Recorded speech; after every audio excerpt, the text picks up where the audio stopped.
Избрали нового главу, а также внесли изменения в устав. В Симферополе состоялось заседание президиума межрегионального общественного движения крымско-татарского народа «Кырым». Участники встречи обсудили вопросы, связанные с ужесточением требований к лицам, занимающим должности главы президиума. Теперь чиновники, депутаты или предприниматели не могут занимать должность руководителя общественной организации.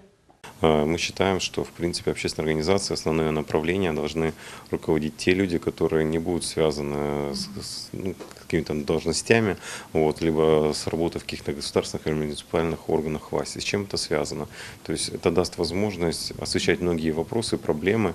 Главой президиума стал всем известный общественный деятель Февзик Кубединов. Его цель на новом посту – повысить эффективность работы движения и объединить крымско-татарский народ. Сейчас перед ним стоит задача провести встречи с организациями, желающими выступить в Кырым, а также побеседовать с действующими участниками движения на предмет их дальнейшего там нахождения. Сейчас у меня будет несколько встреч с общественными организациями, руководителями, которые тоже будут, войдут с нами, сотрудничать будет, общаться с нами, работать будет с нами. Мы будем на объединение работы, чтобы наши соотечественники почувствовали, что есть люди, те, которые, как мы нуждаемся в них, чтобы они также нуждались в нас.